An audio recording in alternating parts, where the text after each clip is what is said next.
নবী পাকের একজন সাহাবী আল্লাহ নবীকে জিজ্ঞাসা করেছিলেন, ইয়া রাসূলুল্লাহ হাবিবাল্লাহ মাতা সা, হুজুর কিয়ামত কবে হবে? আল্লাহ নবী সাহাবীকে জিজ্ঞাসা করেছিলেন, ও বাবা সাহাবী, তুমি কিয়ামতের সংবাদ দিচ্ছ, কিয়ামতের খবর নিচ্ছ, কিয়ামতের জন্য কি অর্জন করেছো বলো, কিয়ামতের জন্য কি সঞ্চয় করেছো বলো।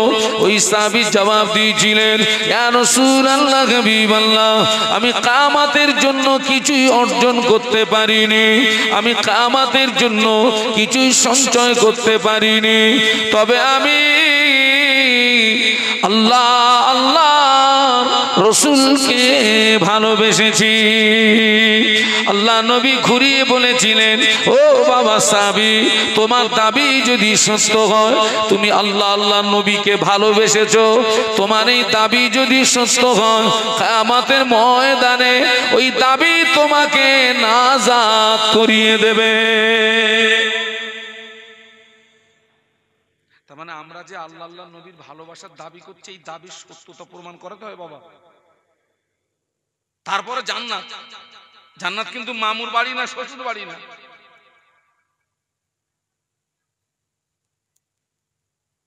আমাদের জ্ঞান আছে কিন্তু বলুন আমল নেই।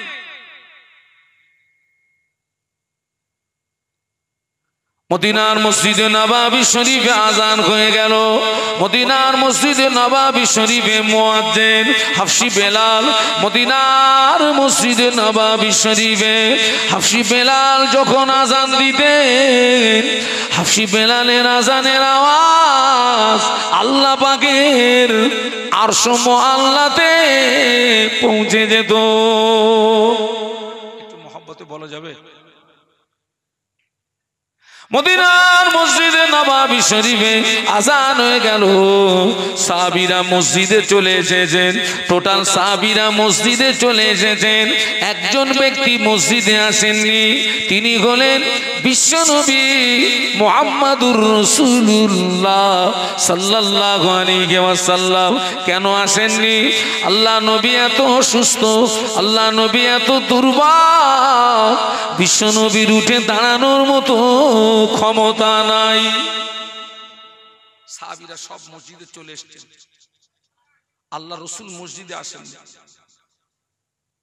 এত অসুস্থ, এত দুর্বল, আল্লাহ নবীর উঠে দাঁড়ানোর মতো ক্ষমতা নেই। সাহাবীরা মসজিদে এসেছেন ঠিকই, কিন্তু নামাজ শুরু করতে পারছেন না। কারণ নবীর অবর্তমানে ওই ইমামতির জায়গাটায় দাঁড়াবে কে? ওই জায়গাটা খুব ভাইটাল জায়গা বাবা। নবীর অনুমতি ব্যতীত কোনো সাহাবী ইমামতির জায়গায় যেতে পারবে বাবা? কার সাহস আছে? সাহাবীরা এসছেন ঠিকই, কিন্তু নামাজ শুরু করতে পারছেন না। 10 মিনিট, 20 মিনিট, আধা ঘন্টা আল্লাহ নবীর জন্য ইন্তজার করলেন, অপেক্ষা করলেন। আল্লাহ নবী আসেননি, সাহাবীরা নামাজ শুরু করতে পারেননি। হাফসি বেলাল রাদিয়াল্লাহু আনহু আল্লাহ নবীর হুজরা শরীফে চলে গেলেন। আল্লাহ নবীর হুজরা শরীফে চলে গিয়ে আল্লাহ নবীকে সালাম দিয়ে বলেছিলেন, আসসালামু আলাইকা ইয়া রাসূলুল্লাহ হাবিবাল্লাহ। হুজুর, মানুষেরা নামাজের জন্য ইন্তজার করছে, মানুষেরা নামাজের জন্য অপেক্ষা করছে। আল্লাহ নবী বলেছিলেন, বাবা বেলাল চলে যাও, মুর আবা বাকরিন ফালিউসাল্লি বিন নাস। আমার আবু বাকারকে গিয়ে বলো, আমার আবু বাকার যেন মানুষের নামাজটাকে পড়িয়ে দেয়। আমি অসুস্থ বাবা। কে বলছেন? কে? আল্লাহ রসুল বলছেন, আমি অসুস্থ বেলাল, আমি যেতে পারবো না। কাকে গিয়ে বলো? আবু বকরকে গিয়ে বলো ইমামতিটা করে দিতে বলো।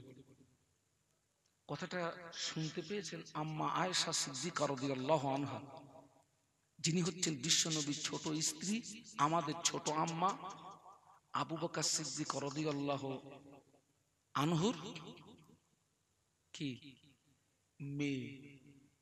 আমাদের আম্মা জান আয়েশা সিদ্দিকা রাদিয়াল্লাহু তাআলা আনহা আল্লাহ নবীর নূরের বদনের দিকে চেয়ে বলেছিলেন, ইয়া রাসূলুল্লাহ হাবিবাল্লাহ, আমার আব্বা জানকে ইমামতির জায়গায় দাঁড় করাবেন না। আমার আব্বা জানের মনটা বড় নরম, আমার আব্বা জানের অন্তরটা বড় নরম। আমার আব্বা জানকে ইমামতির জায়গায় দাঁড় করিয়ে দিলে আমার আব্বা জান আপনাকে না পেয়ে রোনাজারি করবে, আপনাকে না পেয়ে কেঁদে ফেলবে। হুজুর, এই দায়িত্বটা আপনার অন্য কোন সাহসী সাহাবীকে দিন। আল্লাহ নবী আবার বললেন, বাবা বেলাল চলে যাও, মুর আবা বকরিন ফালিউসাল্লি বিন্নাস, আমার আবু বকরকে গিয়ে বলো আমার আবু বকর যেন মানুষের নামাজটাকে পড়িয়ে দেয়।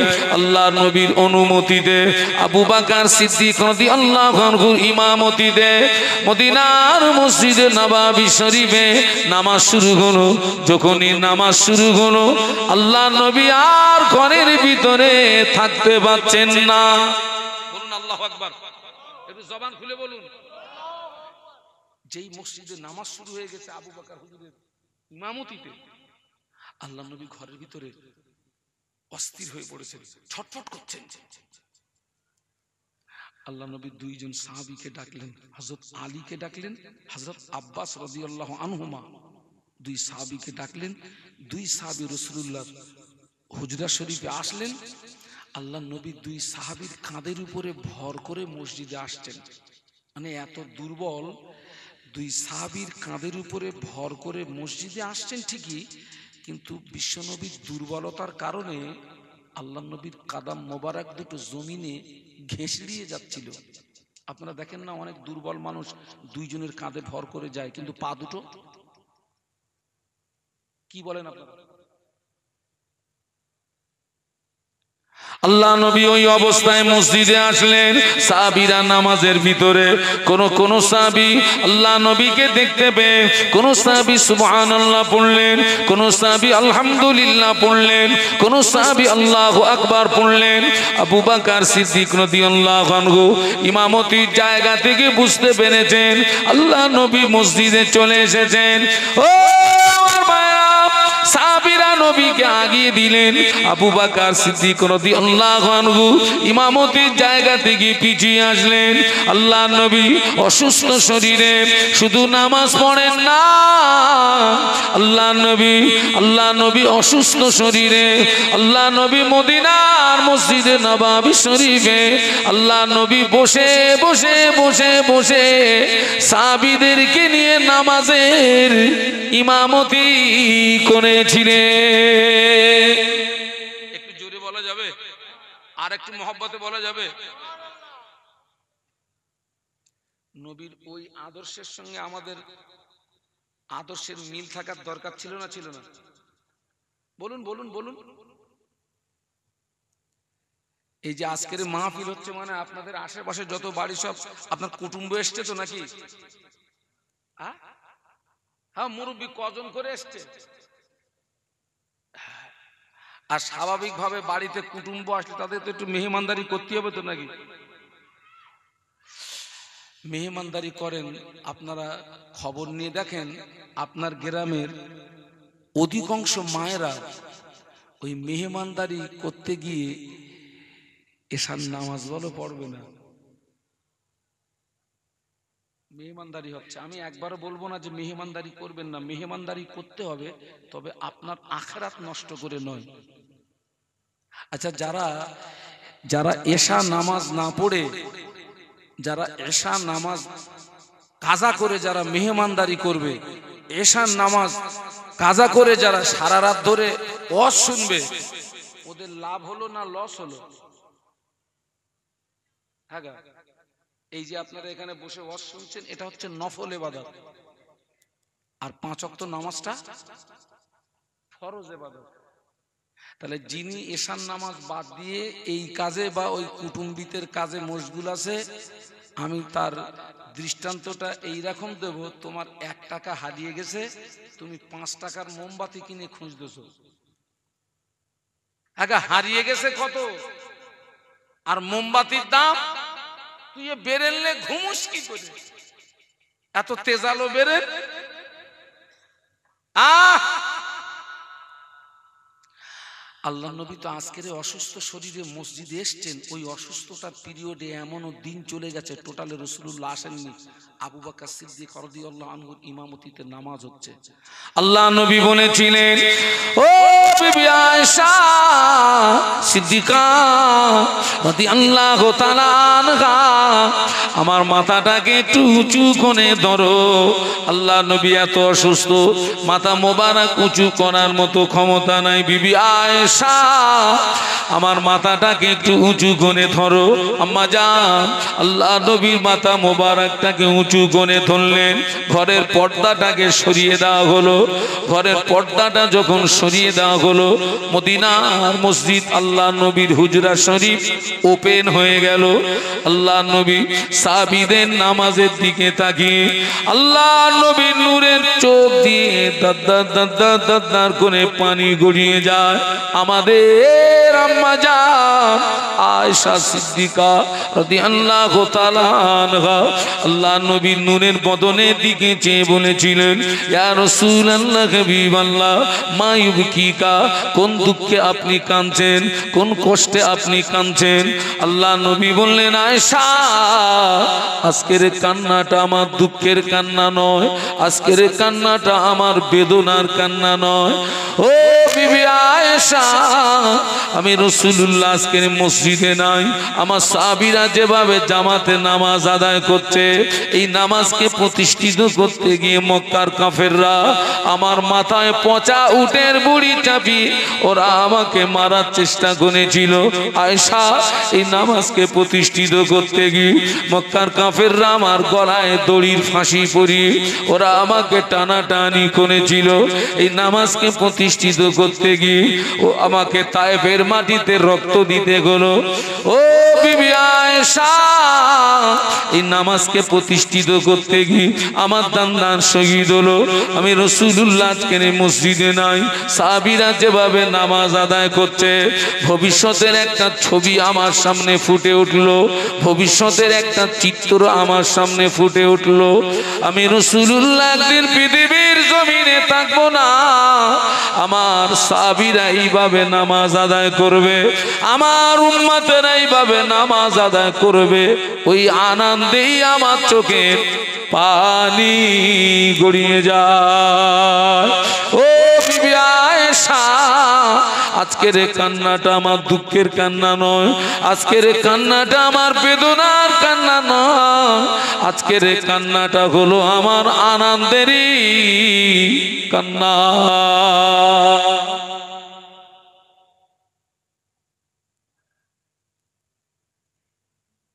জ্ঞান আছে, আমল নেই।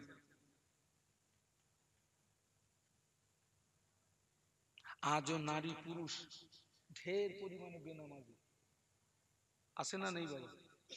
সব ধ্বংস, কেউ ওকে বাঁচাতে পারবে না।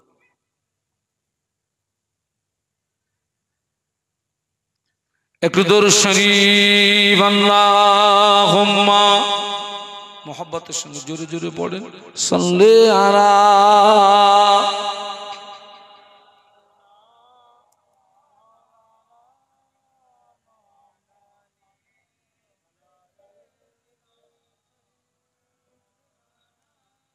আপনাদের কষ্ট হচ্ছে না তো?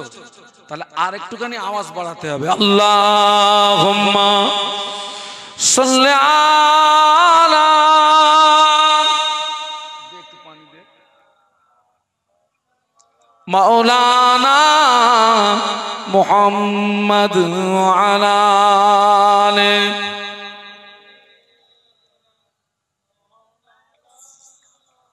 একটু কলেমার জিকির, লা ইলাহা ইল্লাল্লাহ।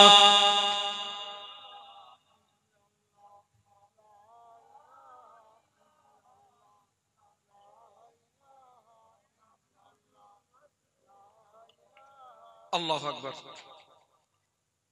আমাকে যেন ভুল বুঝবেন না, আমি আগেই বলেছি আমি 26-27 বছর আমি বক্তৃতা জগতে আছি। আল্লাহ তো চামড়ার চোখে তো অনেক কিছু দেখাচ্ছে, ঘুরে ঘুরে দেখছি। তো ওই যে বলেছিলাম নিয়ত খারাপ, এখন দেখেন না, অধিকাংশ মাহফিলে দেখছি শ্রোতা আছে তিন প্রকার। একদল আছে শ্রোতা, তারা একেবারে মাহফিলের শুরু থেকেই হাজির। আর একদল আছে মাহফিলের মিডিলে হাজির। আর একদল আছে যখন শেষ ইয়া নবী হবে, হ্যাঁ একদল আছে না নেই, তখন পুরো প্যান্ডেল কি হয়ে যাবে। ওদের নিয়তটা ভালো আছে, ওরা কিন্তু অশোনার নিয়তে আসেনি। বলো ওরা কিসের জন্য এসছে, একটু জোরে বলে। ও তাবাররুক খাবে, তাই ও নিয়ত খারাপ। অধিকাংশ মাহফিলে দেখছি তো, যেই বলছে ইয়া নবী শেষে একদম সব একেবারে পিঁপড়ের মতো নাচতেছে সব। বলছে হুজুর আমরা যা রান্না করেছি মালে শর্ট করে যাবে। আল্লাহ হেদায়েত নসিব করেন, বলুন আল্লাহুম্মা আমিন। আজকে যেই কি বলে মাহফিলটা হচ্ছে, এই মসজিদের আন্ডারে যতগুলো বাড়ি, প্রত্যেকটা বাড়ি থেকে যদি একজন করে মানুষ এখানে আসে, একজন করে মানুষ, জায়গা দেওয়া যাবে না। ও বেঈমান বেদিনেরা, কুফারে কুরাইশরা আল্লাহ নবীকে এত মার মারলো, আল্লাহ নবীকে এত প্রহার করলো, আল্লাহ নবীর সমস্ত শরীরটা রক্তাক্ত হয়ে গেল, আল্লাহ নবীর সমস্ত শরীরটা খুন আর খুন হয়ে গেল, আল্লাহ নবী বেহুশ হয়ে জমিনে পড়ে গেলেন। বেঈমান বেদিনেরা মনে করলো মুহাম্মদ জনমের মতো মারা গিয়েছে, মুহাম্মদ জনমের মতো বিদায় নিয়েছে। ওরা তখনও মারামারি করবে, ওরা তখনও কাটাকাটি করবে। ওই রকম করুণ পরিস্থিতিতে হযরত আবু বকর সিদ্দিক রাদিয়াল্লাহু আনহু ছুটে গিয়ে আল্লাহ নবীকে পাঁজা করে তুলে নিয়ে একটুখানি দূরে একটা আঙুর বাগানের ভিতরে প্রবেশ করে আবু বকর সিদ্দিক রাদিয়াল্লাহু আনহু আল্লাহ নবীকে কোলের উপরে বসিয়ে নিলেন। আল্লাহ নবীর মাথা মোবারকটা আবু বকর সিদ্দিক রাদিয়াল্লাহু আনহুর হাতের উপরে। আবু বকর সিদ্দিক রাদিয়াল্লাহু আনহু আল্লাহ নবীর নূরের বদনের দিকে চেয়ে দেখেন, আল্লাহ নবী কোনো কথা বলেন না, আল্লাহ নবী কোনো আওয়াজ দেন না, আল্লাহ নবী সেন্সলেস হয়ে পড়ে আছেন, আল্লাহ নবী বেহুশ হয়ে পড়ে আছেন। আবু বকর সিদ্দিক রাদিয়াল্লাহু আনহু আল্লাহ নবীকে কয়েকবার ডাকলেন, ইয়া রাসূলুল্লাহ একবার আপনি আমার দিকে চেয়ে দেখুন, এখানে আমি আর আপনি ছাড়া আর কেউ নাই। একবার আপনি আমার দিকে ফিরে দেখুন, এখানে আমি আর আপনি ছাড়া আর কেউ নাই। আল্লাহ নবীটাকে শোনা দেন না, আল্লাহ নবী কথার উত্তর দেন না। আবু বকর সিদ্দিক রাদিয়াল্লাহু আনহু টুকরিয়ে কেঁদে ফেললেন, আল্লাহ পাক আমার নবীকে মনে হয় আজ জীবিত পাবো না, আমার নবীকে মনে হয় আজ জিন্দা পাবো না। ওই সময় আবু বকর সিদ্দিক রাদিয়াল্লাহু আনহু আল্লাহ পাকের দরবারে ফরিয়াদ করতে লাগলেন, ও রব্বুল আলামিন, আল্লাহ পাক অত ইজ্জু মান তাশাউ অত জিল্লু মান তাশাউ বিয়াদিকাল খায়র, ইজ্জত এবং সম্মানের মালিক তো আপনার কাছে। আল্লাহ তুলিজুল লাইলা ফিন নাহারি ও তুলিজুন নাহারা ফিল লাইল, আল্লাহ আপনি রাতের ভিতর থেকে দিনকে টেনে বার করেন, দিনের ভিতর থেকে রাতকে টেনে বার করেন। ইন্নাল্লাহা ইউহয়ী ওয়া ইউমীত, আল্লাহ আপনি জিন্দাকে মুর্দা বানাতে পারেন, মুর্দাকে জিন্দা বানাতে পারেন। ও রব্বুল আলামিন, আল্লাহ পাক এত ক্ষমতার মালিক যেখানে আপনার হাতে। আল্লাহ আমি আবু বকরের চাওয়া যদি অপরাধ হয়, আমি আবু বকরের বলা যদি অপরাধ হয়, আমি আবু বকর সহ্য করতে পারি না। আল্লাহ আমি আবু বকর দোয়া করি, আল্লাহ আপনি আমাকে মেরে দিয়ে, আমাকে মেরে দিয়ে, আমাকে মেরে দিয়ে আমার জানের বিনিময়ে আপনার নবীকে পুনর্জীবন নসিব করুন। আমি মরে যাই, আমার জানের বিনিময়ে আমার নবীকে বাঁচাও। আল্লাহ আমি মরে গেলে ইসলামের ক্ষতি হবে না, কিন্তু আমার নবী যদি এক্ষুনি ইন্তেকাল হয়ে যান, ইসলামটা অকালে মৃত্যুর কোলে ঢলে পড়বে। হুজুর কাঁদছিলেন, হুজুরের দুফোঁটা চোখের গরম পানি আল্লাহ নবীর নূরের বদনে যেই পড়ে গেছে, আল্লাহ নবী হুঁশ ফিরে পেলেন। একটু সুবহানাল্লাহ বলবেন না? আবু বকর সিদ্দিক রাদিয়াল্লাহু আনহু দিকে চেয়ে চেয়ে চেয়ে চেয়ে দেখছেন আল্লাহ নবী। আবু বকর সিদ্দিক রাদিয়াল্লাহু আনহু আল্লাহ নবীর পেশানিতে একটা চুমা দিলেন, দিয়ে বলছেন, হুজুর হুজুর আপনার কোনো কষ্ট হচ্ছে? শারীরিক কষ্ট, নিঃশ্বাসের কষ্ট, কোনো কষ্ট, দমের কোনো কষ্ট? আল্লাহ নবী বললেন, আবু বকর আমার কষ্ট হচ্ছে কিনা পরে বলবো, আবু বকর আগে বলো না সূর্য কি অস্তমিত গেছে? জানো আমার এখনো আসরের নামাজটা পড়া হয়নি। একটু সুবহানাল্লাহ বলতে পারলেন না? আমার কষ্ট হচ্ছে কিনা পরে বলবো, আগে বলো সূর্য ডুবে গেছে। হুজুর এখনো সূর্য ডুবে যায়নি, সূর্য ডুবে যাবার পূর্ব মুহূর্ত, আর কিছু সময় পরে সূর্য ডুবে যাবে। আল্লাহ নবী বললেন, ও আবু বকর, ও আবু বকর আমার হাত দুটো ধরে দাঁড় করিয়ে দাও, আমি রাসূলুল্লাহ আসরের নামাজ আদায় করে নি। হযরত আবু বকর সিদ্দিক রাদিয়াল্লাহু আনহু বলেছিলেন, ইয়া রাসূলুল্লাহ হাবিবাল্লাহ, হুজুর আপনাকে এখন নামাজ পড়তে হবে না, আপনার সমস্ত শরীরটা রক্তাক্ত, সমস্ত শরীরটা খুন আর খুন, হুজুর আপনাকে এখন নামাজ পড়তে হবে না, হুজুর আপনি এখন একটু বিশ্রাম করুন, মাগরিবের নামাজের পরে নাই নামাজ কাজা পড়ে দেবেন, মাগরিব নামাজের পরে নাই নামাজ কাজা আদায় করে দেবেন। আল্লাহ নবী বললেন, না ও বাবা আবু বকর, একদিকে বেঈমানেরা আমাকে পাথর দিয়ে মেরেছে বাবা, আমার সমস্ত শরীরটা পাথরের আঘাতে জ্বালা যন্ত্রণা করছে, অপরদিকে যদি আমি নামাজ ছেড়ে দিই আমার রুহের যন্ত্রণা বেড়ে যাবে, আমার রুহের কষ্ট বেড়ে যাবে। ও আবু বকর পাথরের আঘাতের যন্ত্রণা সহ্য করতে পারছি, নামাজ ছেড়ে দিয়ে রুহের যন্ত্রণা সহ্য করতে পারবো না। ও আবু বকর আমার হাত দুটো ধরে একটু দাঁড় করিয়ে দাও, আমি আসরের নামাজটা আদায় করে নি। আবু বকর সিদ্দিক রাদিয়াল্লাহু আনহু আল্লাহ নবীর হাত মোবারক দুটো ধরে দাঁড় করিয়ে দিলেন। আল্লাহ নবী ওই পরিস্থিতিতে আসরের নামাজ আদায় করেছিলেন। আর আমরা কি করি? আমরা ইচ্ছা করে কি করি? একটু কথা বলেন। নামাজ ছাড়ি না, ছাড়ি না। আল্লাহ রাসূল বলছেন, মান তারাকা সালাতাম মুতাআম্মিদান ফাকাদ কাফার, যে ব্যক্তি ইচ্ছাকৃত নামাজ ছেড়ে দিল ও কাফেরই কাজ করলো। কাফেররাও নামাজ পড়ে না, তুইও নামাজ পড়িসনি, তোর চরিত্র আর কাফেরের চরিত্রের ভিতরে কোনো পার্থক্য থাকলো না। আল্লাহ রাসূল বলেছেন, যার ভিতরে নামাজ নেই তার ভিতরে দ্বীন নেই, যার ভিতরে নামাজ নেই তার ভিতরে দ্বীন নেই। আবার আমার সমাজে এক শ্রেণীর নারী পুরুষ আছে, বলে নামাজ পড়ি আর না পড়ি আমার আমার কি কথা বলে না, আমার মন ভালো। একটা শব্দ বলতাম তো আজকে আর বলবো না, তোমার মন ভালো। হ্যাঁ, আল্লাহ আমাদেরকে হেদায়েত দেন, বলুন আল্লাহুম্মা আমিন। তাহলে আলেম ধ্বংস হয়ে যাবে, নাজাত পাবে কারা? মনে নেই কারা? আমলকারী, আমলকারী, আমলকারী নাজাত পাবে, আমলকারী নাজাত পাবে। সুবহানাল্লাহ বলুন। তাহলে আমাদের আজকের থেকে কি করতে হবে? আমল। আল্লাহ যেন আমাদেরকে তৌফিক দেন, বলুন আল্লাহুম্মা আমিন। কিন্তু আল্লাহর নবী আরেক ধাপ এগিয়ে গিয়ে বলছেন, আমলকারীও নাজাত পাবে না। আমলকারীও, আল্লাহ নবী বললেন, আল-আমিলুনা কুল্লুহুম গালিকুনা ইল্লাল মুখলিসুন।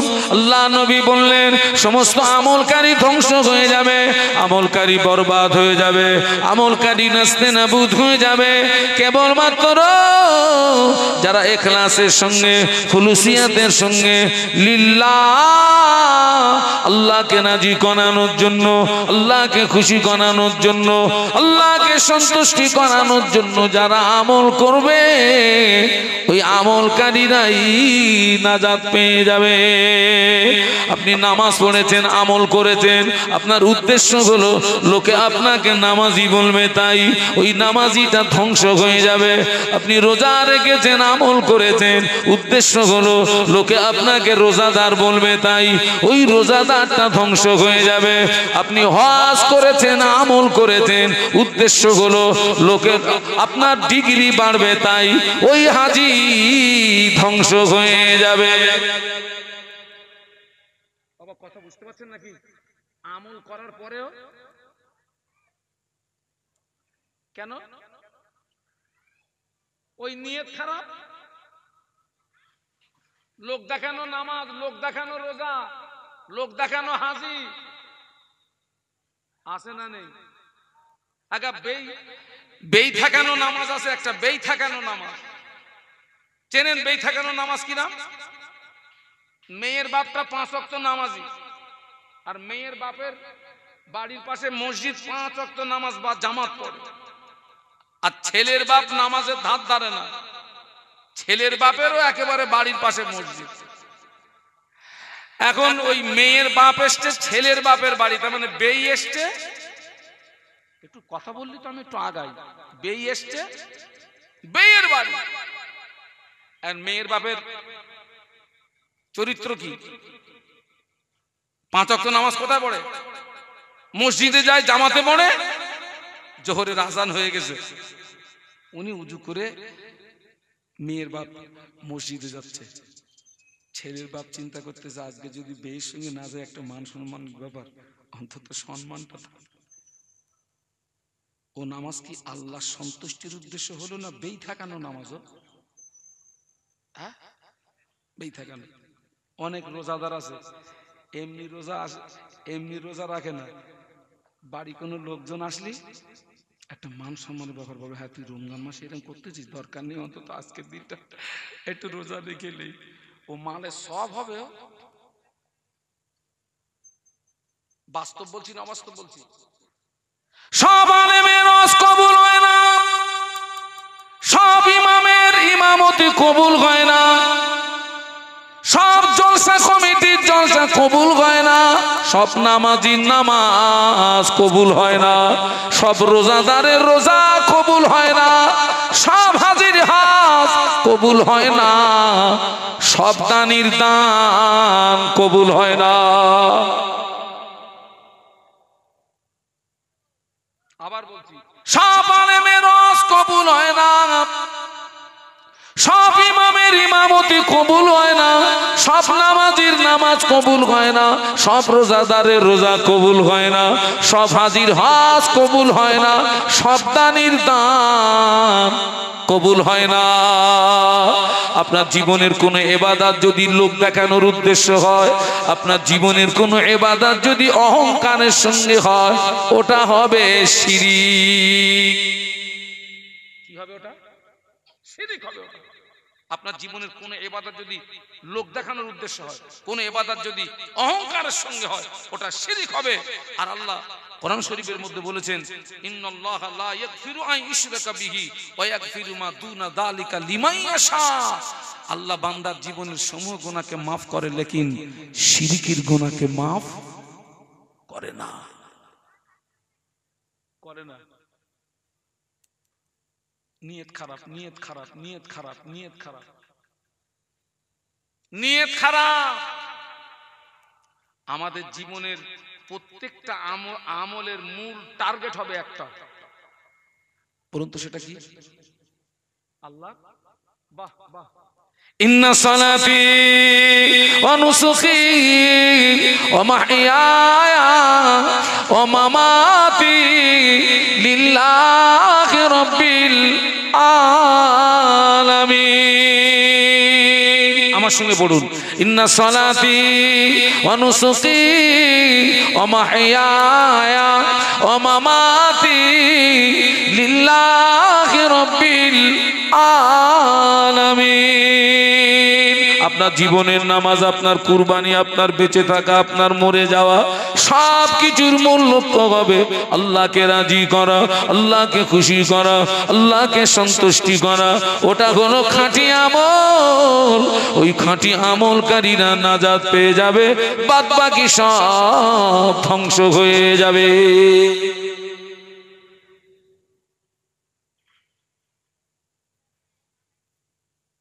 হযরত রাবিয়া বসরি রহমাতুল্লাহ আলাইহির নাম শুনেছেন আপনারা? যার সম্মানে কাবা শরীফ কি, হ্যাঁ। আর আমাদের রাবিয়ারা, কিছু কিছু রাবিয়া কাবায় গেলে কাবা পালায়, আসিস নি, বাড়ি যা, বাড়ি যা।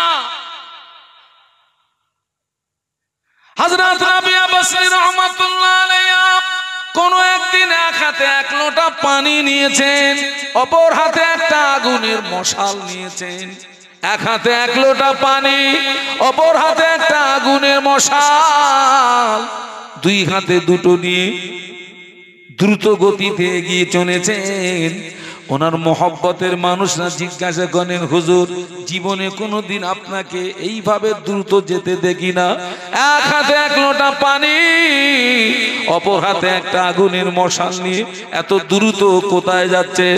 হযরত রাবিয়া বসরি রহমাতুল্লাহ আলাইহি বলেছিলেন, ও আল্লাহর বান্দারা, এই পৃথিবীর অধিকাংশ মানুষ এরা স্বার্থপর। কেউ ইবাদত করে জাহান্নামের ভয়ে, কেউ ইবাদত করে জান্নাতের আশায়। ঠিক বলেছেন না ভুল বলেছেন? রাবিয়া বসরি রহমাতুল্লাহ আলাইহি বলেছিলেন, যারা জাহান্নামের ভয়ে ইবাদত করে, আমার এই হাতের এক লোটা পানি দিয়ে ওই জাহান্নামটাকে নিভিয়ে দেব। আর যারা জান্নাতের আশায় ইবাদত করে, আমার হাতের আগুনের মশাল দিয়ে ওই জান্নাতটা পুড়িয়ে ছাই করে দেব। এই জন্য যাচ্ছি, জাহান্নামের ভয়ে ইবাদত হওয়া উচিত নয়, জান্নাতের আশায় ইবাদত হওয়া উচিত নয়। ইবাদত হওয়া উচিত আল্লাহকে খুশি করার জন্য। আল্লাহ যদি খুশি হয়ে যায়, ওই বান্দাকে আমার আল্লাহ আর জাহান্নামায় দেবে না। আল্লাহ পাক ওই বান্দার জন্য জাহান্নাম হারাম করে দিয়ে তার রহমতের দয়ার জান্নাত দিয়ে দেবে। আজকের এইটা এখান থেকে সাফ হয়ে যান যে আমার জীবনের কোনো আমল যেন লোক দেখানোর উদ্দেশ্যে না হয়। সেই জন্যে প্রকাশ্য যারা দান করে, ওদের চেয়ে উত্তম হচ্ছে যারা গোপনে দান করে। কারণ গোপনে দান করলে সেখানে নাম কেনার কোনো আর জায়গা থাকে না। সেই জন্য তো আপনার কিয়ামতের ময়দানে আল্লাহ 7 শ্রেণীকে আরশের ছায়ার নিচে জায়গা করে দেবে। তার ভিতরে এক শ্রেণী, যার ডান হাত দান করে, বাম হাত জানতে পারে না। এক কথায় যে কোনো নাম কেনার জন্য দান করে না, আল্লাহর সন্তুষ্টির উদ্দেশ্যে দান করে। আল্লাহ কিয়ামতের ময়দানে ওকে আরশের ছায়ার নিচে জায়গা করে দেবে। একটু মহব্বতের সঙ্গে বলুন। আল্লাহ পাক আমাদেরকে হেদায়েত দেন, বলুন আল্লাহুম্মা আমিন, বলুন আল্লাহুম্মা আমিন। আমি সেই জন্য আপনাদেরকে বলবো, আমল কম হোক, খাঁটি হোক। আমল কম হোক, কি হোক? খাঁটি হোক, সলিড হোক। আপনারা শবে বরাতের রাতে দেখেন না, শবে বরাতের রাতে মসজিদে ভিড় হয় না? হয় না? কথা বলে না, ভিড় হয় না? আল্লাহরে যাদের সারা বছর মসজিদে দেখিনি, ওরাই সেদিন একদম ফাঁস কাতারে এসে ইমাম সাহেবরে বলতেছে, ইমাম সাহেব নিয়ত বলে দেন আজ লাগবো। আর লাগবি মানে ইমাম সাহেব নিয়ত বলে দিয়েছে, পিছনে দেখি তো দুমদাম আওয়াজ হচ্ছে, শুধু মানে ফুরন টানতেছে, সব গুপ গাপ চালাচ্ছে, সারা বছরের কাজ আদায় করবে আজ। আমি বলছি ওই 100 রাকাত নামাজ গুপ গাপ পড়ে কোনো লাভ হবে না। 2 রাকাত নামাজ পড়ো, ইতমিনানের সঙ্গে পড়ো, খুশু খুজুর সঙ্গে পড়ো, মুহাব্বতের সঙ্গে পড়ো। ওই 2 রাকাত নামাজ তোমার জন্য নাজাতের ওসিলা হয়ে যাবে। একটু মুহাব্বতে বলুন। আমার কথা বুঝতে পারছেন না? 2 রাকাত নামাজ পড়ুন, নফল নামাজ। ভালো করে পড়ুন, মহব্বতের সঙ্গে পড়ুন, খুশু খুশুর সঙ্গে পড়ুন।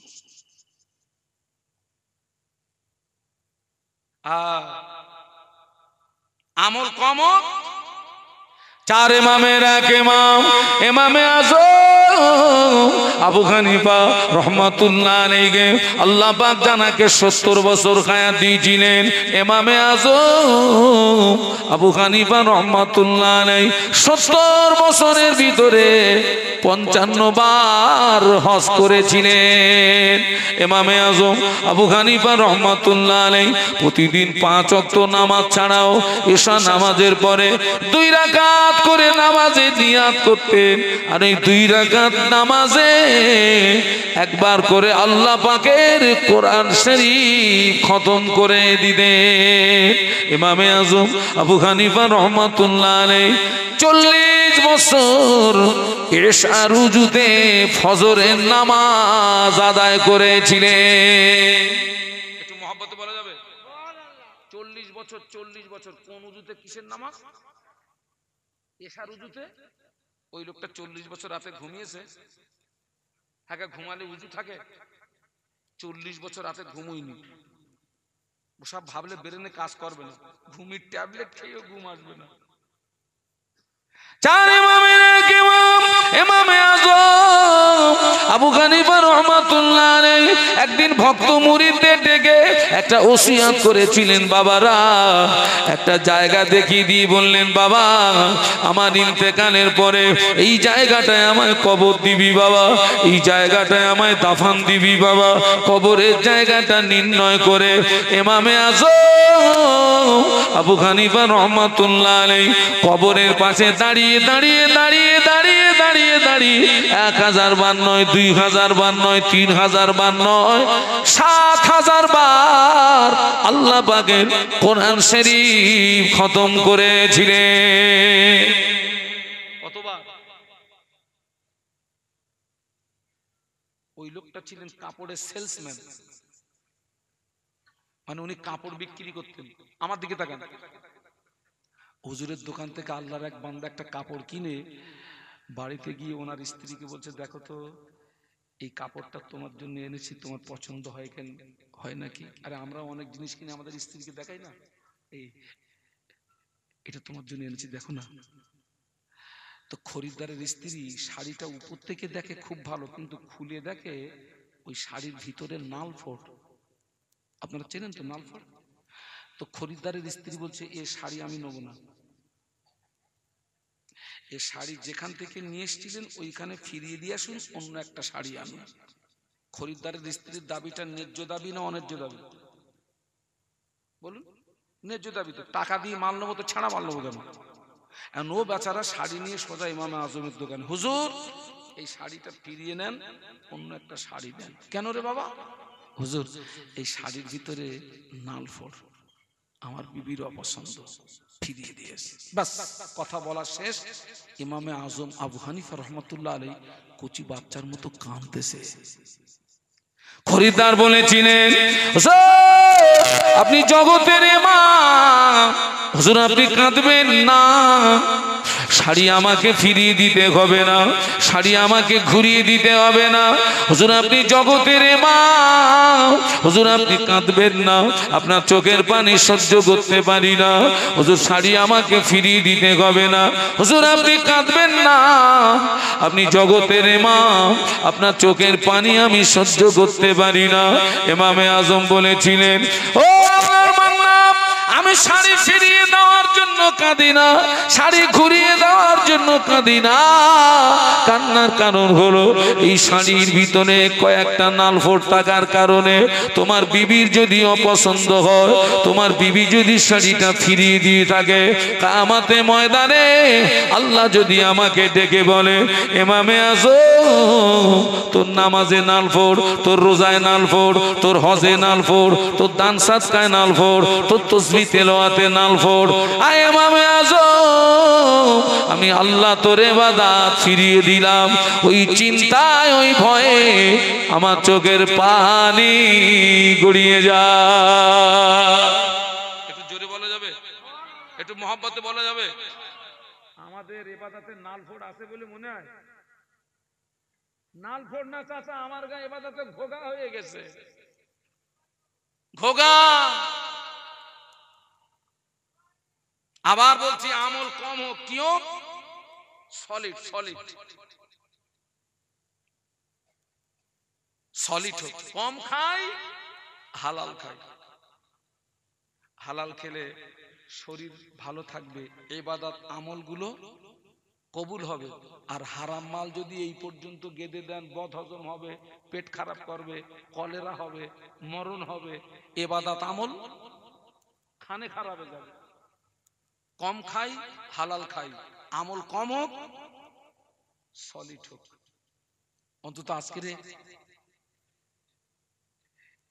অন্তত আজকের এতটুকু শিক্ষা নিয়ে আমরা সবাই এখান থেকে যাই, যে আমার জীবনের কোনো আমল যেন লোক দেখানোর উদ্দেশ্যে না হয়, আমার জীবনের কোনো আমল যেন অহংকারের সঙ্গে না হয়, এবং আমার আমল কম হোক।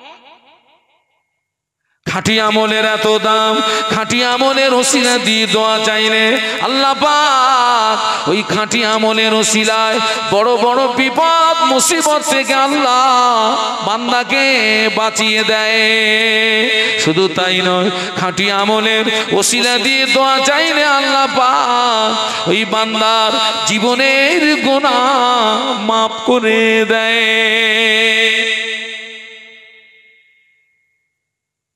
আল্লাহ মাফ করে দেবে। বড় বড় আল্লাহ পাক বিপদ মুসিবত থেকে আল্লাহ হেফাজত করবে, বড় বড় বিপদ মুসিবত থেকে আল্লাহ। ও আমার ভাইরা, একটা খাঁটি আমলের কথা বলি। বনি ইসরাইল গোত্রের 3 জন ব্যক্তি আল্লাহ জমিনে সফরে বেরিয়েছেন, আল্লাহ জমিনে ভ্রমণে বেরিয়েছেন। প্রতিমধ্যে ঝড় বৃষ্টি তুফান শুরু হলো, প্রতিমধ্যে ঝড় বৃষ্টি তুফান শুরু হলো। ওই 3 জন ব্যক্তি ঝড় বৃষ্টি তুফান থেকে বাঁচার জন্য একটি গুহার ভিতরে আশ্রয় নিল। কিন্তু দেখতে পাওয়া গেল বিশাল একটি পাথর গড়াতে গড়াতে ওই গুহার মুখটা এসে আটকিয়ে গেল। এখন 3 জন ব্যক্তির জীবন যাওয়া ছাড়া কোনো রাস্তা নাই। ঝড় বৃষ্টি থেকে বাঁচার জন্য গিয়েছে কোথায়? গুহায়। আর এখন হচ্ছে আর এক বড় মুসিবত এসে গেছে। কি সেটা? বিশাল পাথর এসে পুরো গুহার মুখটা একদম ভাতের হাঁড়ির মুখে যেরকম সরা দিলি, যেটা ওরা যে ভিতর থেকে ঠেলেও পাথর সরাবে, লাইন নেই। এখন 3 জনের জীবন যাওয়া ছাড়া কোনো রাস্তা নেই। এখন 3 জন খুব খুব টেনশনে পড়ে গেছে, খুব টেনশনে পড়ে গেছে। কি করি? 3 জন গুহার ভিতরে পরামর্শ করছে, এই কঠিন মুসিবত থেকে বাঁচতে গেলে রাস্তা একটা। কার জীবনের কি কোন খাঁটি আমল আছে টেনে বার কর, একটু স্মরণ কর, মনে কর। আর ওই খাঁটি আমলের ওসিলা দিয়ে দোয়া চাই, আল্লাহ চাইলে গুহার মুখ থেকে পাথরটা সরিয়ে দেবে। বাবা, চোখ দুটো বন্ধ করে বিগত জীবনের আমলের দিকে তাকালে কোনটা খাঁটি আমল আর কোনটা ভেজাল, ওটা একটু জানা যায় না? যায় না? হ্যাঁ। 3 জনের ভিতর থেকে একজন বলছে, ভাই রে, আমার একটা খাঁটি আমলের কথা মনে পড়ে গেছে, ভাই দোয়া কর। 3 জনের ভিতর থেকে একজন ব্যক্তি দোয়া চায়, ও রব্বুল আলামিন, আল্লাহ পাক, আমি আমার চাচাতো বোনের সঙ্গে জেনা করার জন্য, আমার চাচাতো বোনের সঙ্গে ব্যভিচার করার জন্য, আমার চাচাতো বোনের জানু পর্যন্ত উঠে গিয়েছিলাম, আমার চাচাতো বোনে উরোত পর্যন্ত উঠে গিয়েছিলাম। আমার চাচাতো বোন আমার দিকে চেয়ে বলেছিল, আল্লাহকে ভয় করো, আল্লাহকে ভয় করো, আল্লাহকে ভয় করো। ও আল্লাহ পাক আমার বোনের কথাটা আমার হৃদয়ে এমনই ভাবে রেখাপাত করেছিল, তোমার ভয় আমার মনে এমনই ভাবে আল্লাহ পাক রেখাপাত করেছিল। আমি জেনা থেকে সরে গিয়েছিলাম, অন্যায় থেকে পিছিয়ে এসেছিলাম। ও রব্বুল আলামিন, আল্লাহ পাক, ওই আমলটা যদি তোমাকে রাজি করানোর জন্য করে থাকি, ওই আমলটা যদি তোমাকে খুশি করানোর জন্য করে থাকি, আজ বিপদে পড়ে গিয়েছি, মুসিবতে পড়ে বনে গিয়েছি, গুগার মুখ থেকে পাথরটা সরিয়ে দাও। মোনাজাত করা শেষ, গুগার মুখ থেকে কিছুটা পাথর সরে গিয়েছে। ওই ছেলেটা যেখান থেকে পিছিয়ে এসছে, আপনার ওই জায়গা থেকে পিছিয়ে আসাটা সহজ না কঠিন? খুব কঠিন। ওর চাচাতো বোনের উরত পর্যন্ত উঠে গেছে। ওর চাচাতো বোন ওকে বলেছে, আল্লাহকে ভয় কর। একটা কথা বলে যাচ্ছি, পুলিশ প্রশাসন দিয়ে মানুষের চরিত্র সংশোধন করা যায় না যতক্ষণ পর্যন্ত ওর ভিতরে আল্লাহর ভয় পয়দা না হয়। কার ভয়? ও চাচাতো বোন ওকে বলে, তুই করছিস কি রে? আল্লাহকে ভয় কর, আল্লাহকে ভয় কর। ও রব্বুল আলামিন আল্লাহ, আমার চাচাতো বোন যখন এই কথা বললো, আমি আর থাকতে পারলাম না।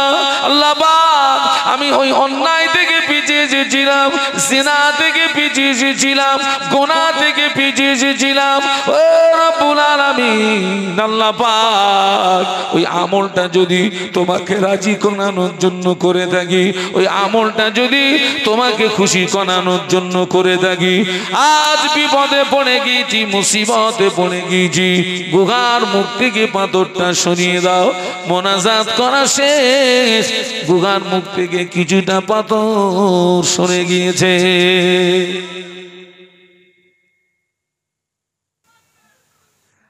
বড় হুজুর পীর কেবলা রহমতুল্লাহ আলাইহিকে বলা হতো কাইয়ুমুজ্জামান।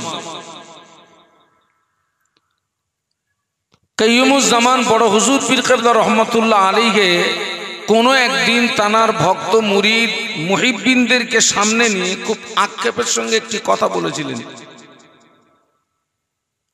বলেছিলেন, বাবা, আমি মনে করছি ওয়াজ নসিহত করা বন্ধ করে দেব, ওয়াজ নসিহত আমি আর করব না। তো হুজুরের মহব্বতের মানুষ জানারা তানারা বললেন, হুজুর, আপনার মতো ব্যক্তি যদি বক্তৃতা জগৎ থেকে পিছিয়ে আসেন তো সমাজ তো আরো গোমরাহির মধ্যে পড়ে যাবে। আপনি এরকম কথা বলছেন কেন? কাইয়ুমুজ্জামান বড় হুজুর পীর কেবলা রহমতুল্লাহ আলাইহি বলেছিলেন, বাবা, আমি তিনটে কারণে মনে করছি ওয়াজ করা বন্ধ করে দেব। তার ভিতরে এক নাম্বার কারণ বলেছিলেন যে যারা বক্তা এদের অধিকাংশ নিয়ত খারাপ। আগে ধরেছেন আমাদের, আমরা কিন্তু একেবারে দুধে ধোয়া না। দুই নাম্বার বলেছিলেন যারা শ্রোতা ওদের অধিকাংশ নিয়ত খারাপ। আর তিন নাম্বার বলেছিলেন যারা জলসা কমিটি ওদের অধিকাংশ নিয়ত খারাপ। সব বক্তার কথা বলেননি, সব শ্রোতার কথা বলেননি, সব জলসা কমিটির কথা বলেননি, একটা শব্দ ব্যবহার করেছেন অধিকাংশ, তার মানে ভালো রেখেছেন। বক্তা, শ্রোতা এবং কমিটি এই তিন শ্রেণীর মানুষের নিয়ত যখন এক হবে, এক মানে এই তিন শ্রেণীর মানুষের নিয়ত যখন আল্লাহর সন্তুষ্টির উদ্দেশ্য হবে, ওই মাহফিলে আল্লাহর পক্ষ থেকে রহমত বর্ষিত হবে। একটু বলুন সুবহানাল্লাহ। এবং ওই ওয়াজ নসিহত মানুষের হৃদয়ে রেখাপাত করবে। আর এই তিন শ্রেণীর ভিতরে যখন কারোর নিয়ত খারাপ হয়ে যাবে, ওই মাহফিলে আল্লাহর পক্ষ থেকে রহমত আসবে না, ওই ওয়াজ নসিহত মানুষের হৃদয়ে রেখাপাত করবে না। দেখুন, কোরআন শরীফের পরের স্থান হচ্ছে বুখারী শরীফে। ইমাম বুখারী রহমতুল্লাহ আলাইহি যে হাদিস শরীফ দিয়ে উনি কিতাব লেখা শুরু করেছিলেন, যে হাদিস শরীফের সঙ্গে ঈমানের কোনো সম্পর্ক নেই, নামাজের কোনো সম্পর্ক নেই, হজ যাকাতের কোনো সম্পর্ক নেই, দান খায়রাতের কোনো সম্পর্ক নেই। হাদিসটি ছিল ইন্নামাল আমালু বিন্নিয়াত। বান্দার সমূহ কাজ নির্ভর করে তার নিয়তের উপরে, একদম কোদা বাংলা। নিয়ত যদি ভালো হয় আল্লাহ চাইলে ফল, একটু বলুন, কথা বলুন, ভালো পাওয়া যাবে।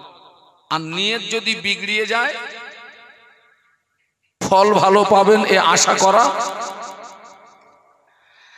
সামান্য নিয়তের পার্থক্যের জন্য বান্দা সওয়াব থেকে বঞ্চিত হয়, সওয়াব থেকে মাহরুম হয়। আমি ছোট্ট একটা দৃষ্টান্ত দিচ্ছি। একজন ব্যক্তি পৃথিবীর জমিনে বসবাসের জন্য ঘর বানাচ্ছেন, তো তিনি হেড মিস্ত্রিকে ডেকে বললেন, ভাই আমার ঘরের দক্ষিণ দিকে একটা জানালা রেখো, দক্ষিণের বাতাস যেন আমার ঘরে প্রবেশ করে। আর একজন ব্যক্তি ঘর বানাচ্ছেন, তিনি হেড মিস্ত্রিকে ডেকে বললেন, ভাই আমার ঘরের দক্ষিণ দিকে একটা জানালা রাখবি, ফজরের আজানটা যেন শুনতে পাই। একটু আস্তে করে সুবহানাল্লাহ বলা যাবে? আচ্ছা ভাই, এই দুই ব্যক্তির নিয়ত কি এক? একজনের নিয়ত কি বাতাস পাওয়া, আর একজনের নিয়ত কি বলুন, একটু কথা বলুন, আজান শোনা। আচ্ছা, যিনি বাতাস পাওয়ার উদ্দেশ্যে জানালা রেখেছেন, ওই জানালা দিয়ে কি আজানের আওয়াজ আসবে না? আসবে তো। আর যিনি আজান শোনার জন্য জানালা রেখেছেন, ওই জানালা দিয়ে কি বাতাস ঢুকবে না? তাই যদি হয় দুজনের নিয়তের পার্থক্য হয়েও তো কোনো অসুবিধা নেই, দুজনে তো সমানই পাচ্ছে নাকি? না। যিনি আজান শোনার জন্য জানালা রেখেছেন, ওই জানালা দিয়ে আজান আসবে, বাতাস আসবে, ঘুমটা ভালো হবে। ও নিয়তটা ভালো হওয়ার কারণে আল্লাহ পাক ওর নামায় আমালে সওয়াব দান করবে। আর যে বাতাস পাওয়ার উদ্দেশ্যে জানালা রেখেছেন, বাতাস আসবে, আজানের আওয়াজ আসবে, ওরও ঘুম ভালো হবে, তবে ওর নিয়ত ভালো না হওয়ার কারণে সওয়াব থেকে বঞ্চিত হবে। শুধু একটা শব্দের হেরফের, আজান আর আপনারা কিছু বুঝতে পারছেন নাকি? একটা শব্দের পার্থক্যের জন্য একজন সওয়াব পাবে আর একজন কিচ্ছু পাবে না। সেই জন্য ইমাম বুখারী রহমাতুল্লাহ আলাইহি ওই হাদিস শরীফ দিয়েই উনি কিতাব লেখা শুরু করেছেন। সেই জন্য আবার বলছি, মাহফিল দিলে হবে না, মাহফিলে আসতে হবে। আসলে হবে না, মাহফিলে বসতে হবে। বসলে হবে না, ওয়াজ নসিহত শুনতে হবে। ওয়াজ নসিহত শুনলে হবে না, আমলের নিয়ত রাখতে হবে। আমলের নিয়ত, সারা জীবন যদি শোনেন আর আমল যদি না করেন, বালির বাঁধ তৈরি হবে। আল্লাহ রাসূল কি বলছে দেখুন, قال النبي صلى الله عليه وسلم الناس كلهم خالقون إلا العالمون العالمون كلهم خالقون إلا العاملون العاملون كلهم خالقون إلا المخلصون। একটু সবাই জবান খুলে বলুন আল্লাহু আকবার। আর একটু মহব্বতের সঙ্গে বলেন। আল্লাহ রাসূল বলছেন আন্নাসু কুল্লুহুম হালিকুনা ইল্লাল আলিমুন। বিশ্বনবী বললেন সমস্ত মানুষ ধ্বংস হয়ে যাবে, সমস্ত মানুষ বরবাদ হয়ে যাবে, নাস্তে নাবুদ হয়ে যাবে, কেবলমাত্র আলেমরা নাজাত পেয়ে যাবে। একটু বলুন সুবহানাল্লাহ। কারা নাজাত পাবে? আলেম। কথাটা শুনে আপনাদের মনে কিন্তু একটা প্রশ্ন এসে যাওয়াই স্বাভাবিক, যে হুজুর তাহলে আপনারাই শুধু বাঁচবেন আর আমরা সব শেষ। ঘাবড়ানোর কোনো কারণ নেই। আজকের গোকনারে মাহফিল আমাদের বাঁচার ডাক দিয়েছে, আমিও বাঁচতে এসেছি, আপনারাও বাঁচতে এসেছেন, আপনাদেরকে বাঁচানো হবে। বলুন ইনশাআল্লাহ।